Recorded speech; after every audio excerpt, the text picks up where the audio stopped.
नमस्कार दोस्तों, मैं वीरेंद्र कुमार और आप देख रहे हैं बीके भीम न्यूज़ इंडिया में। आपका स्वागत है। जैसा कि दोस्तों हम यहाँ पर देख सकते हैं, आज़ाद समाज पार्टी और भीम आर्मी के कार्यकर्ता लोगों ने मीटिंग लगा रखी है। आइए जानते हैं इस मीटिंग का क्या उद्देश्य है। नमस्कार सर, आपका नाम सर? जगदीश पटेल। तो सर यहाँ जो मीटिंग लगा रखी है इसका क्या उद्देश्य है?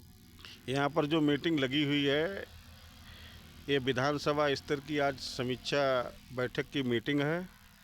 और जो पंचायती चुनाव जो निकट आ गए हैं जी तो उस पंचायती चुनाव के लिए जो है हम लोग आज़ाद समाज पार्टी की विचारधारा जो है धरातल पर अपने संघर्षशील सांसद जो चंद्रशेखर जी जो हैं, जो दबे कुचले शोषित वंचितों की आवाज़ धरातल पर उठा रहे हैं, लगातार 10 वर्षों से जो संघर्ष कर रहे हैं, जी आज वही एक ऐसे सांसद हैं जो पूरे भारत के अंदर दबे कुचले शोषित वंचितों की आवाज़ धरातल पर उठाते हैं। जी जी तो उन्हीं के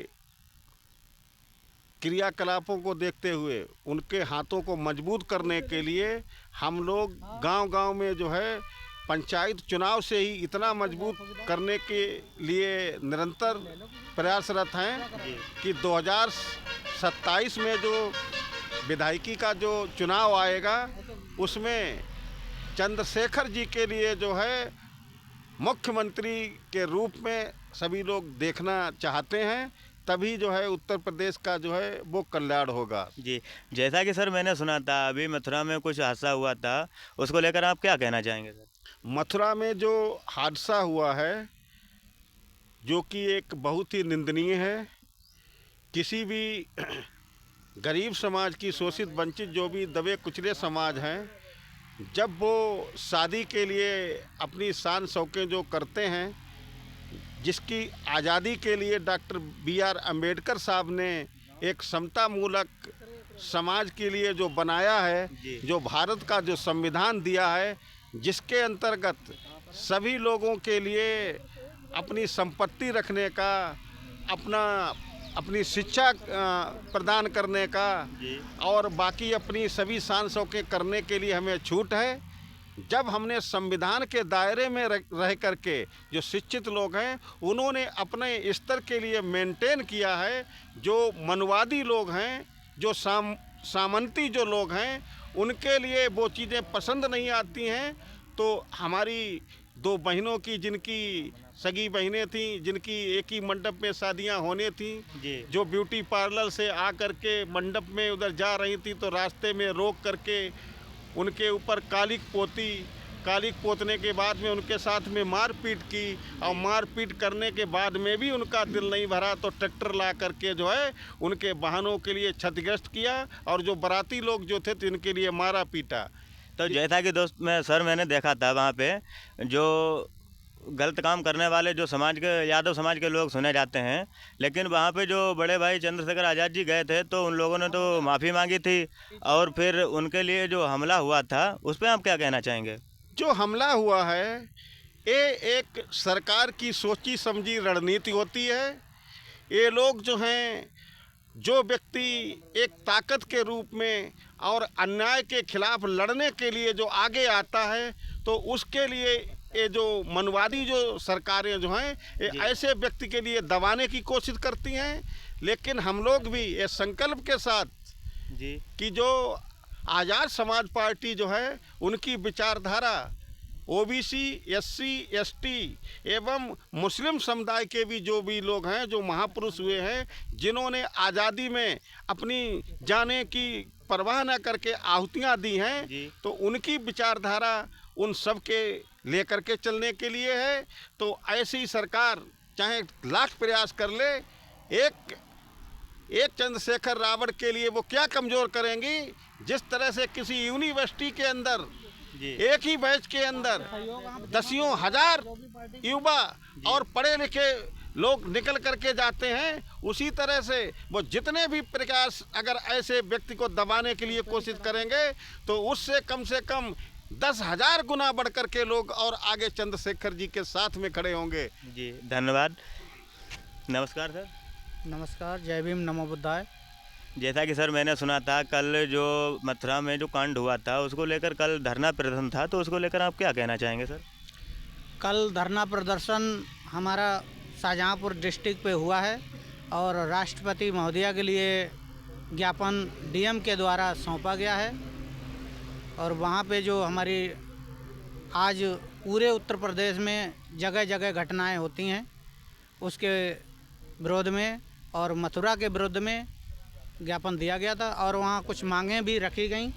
तो सर क्या क्या मांगे रखी गई थी वहाँ पे? मांगें ये रखी गईं मांगें ये रखी गई कि भाई साहब के लिए Z+ की सुरक्षा, ठीक है जी। और जो लोग वहाँ पीड़ित हैं और जिनको चोटें आई उनको 5-5 लाख रुपए और जो मृतक हैं उनके लिए 25 लाख रुपए का मुआवजा की मांग की गई है। तो वहाँ पे जो धरना प्रदर्शन कल रखा था तो उसको लेकर जैसे कि जो आप लोगों ने मांगी थी, तो सरकार ने आपकी मांगे देने के लिए क्या वादा किया है, नहीं किया अभी तक? ज्ञापन दिया है हम लोगों ने, आगे देखते हैं। सरकार मांगे नहीं मानेगी तो हम फिर अनिश्चितकाल धरना प्रदर्शन करेंगे। जी, थैंक यू। नमस्कार सर।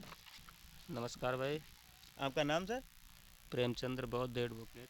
जैसा कि सर कल मैंने सुना था कि धरना प्रदर्शन हुआ था, उसको लेकर जो आप लोगों ने कुछ मांगे की थी सरकार से, जैसे कि बड़े भाई चंद्रशेखर आज़ाद जी की सुरक्षा को लेकर, लेकिन वो तो इस टाइम वर्तमान में सांसद हैं, तो उनकी सुरक्षा को क्या हो सकता है सर? वो अकेले सांसद ऐसे हैं पार्लियामेंट में जो लोग रसीदें कटाना चाहते हैं उनकी रसीदें कि वो खुल कर के बात करते हैं। 85% की जो आबादी हमारे देश में दबे कुचले शोषित पीड़ित वंचित हैं, जिनमें संविधान में जिसका उल्लेख भी किया गया है SC ST OBC और माइनॉरिटी के लोग जो हैं जी, उनके हक और अधिकार के लिए लड़ते हैं, अकेले आवाज़ उठाते हैं। तो जो आपके 15% के लोग हैं, इनको उनके हक और अधिकारों के लिए जो वो बात करते हैं तो इनके पेट में दर्द होता है बहुत ज़्यादा। जी। और इनकी मानसिकता हमेशा 15% की ये रही है कि लोगों को गुलाम बना करके रखा जाए, उनसे बेगार कराई जाए, उनको शिक्षा से वंचित किया जाए, उनके बाकी जो अन्य अधिकार हैं उनसे उनको वंचित किया जाए। और भाई जो हैं लगातार उनके हक और अधिकार की आवाज़ उठा रहे हैं, इसलिए वो उनसे भयभीत हैं। और तो हमारे नेता पर वो सोची समझी साजिश के तहत बार बार हमले करवाते हैं। ये पहला कोई हमला नहीं, इससे पहले भी हमले हुए हैं, लेकिन हम तो देखने वाले नहीं। आपको लगता है इससे पहले भी हमले हुए थे, तो इसमें क्या मतलब जो सरकार का मेन रोल रहा है उनकी सुरक्षा ना देने का क्या? सरकार के पास बहुत बड़ी ताकत होती है, लेकिन जब हमारे एक पार्लियामेंट सदस्य के ऊपर ऐसा हमला होता है तो उसके लिए और कुछ कहने को है ही नहीं। अगर सरकार की कमी ना होती तो कैसे हमला हो जाता? जी, जैसा कि सर मैंने देखा था जो मथुरा में हादसा हुआ था, उसमें एक अखबार में क्लिप निकली थी, जैसे कि जो दलित समाज के समर्थन में उतरा यादव समाज, तो वहाँ पे जो बड़े भाई चंद्रशेखर आज़ाद जी गए थे तो उन लोगों ने माफ़ी भी मांगी थी। तो उसके बाद जो लगता है कि मतलब वो हमला कर सकते हैं क्या?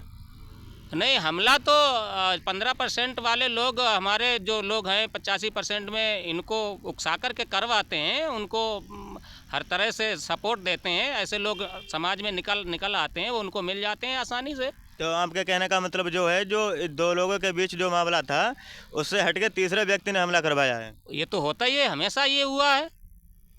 जैसा कि दोस्तों हम यहाँ पे देख सकते हैं, जो आज़ाद समाज पार्टी और बीमारियों कार्यकर्ता लोगों ने कुछ सवाल जवाब किए थे, मैंने उन लोगों ने साफ साफ जवाब दिया। ऐसे ही वीडियो देखने के लिए हमारे चैनल को लाइक करें, सब्सक्राइब करें और शेयर करना ना भूलें। धन्यवाद।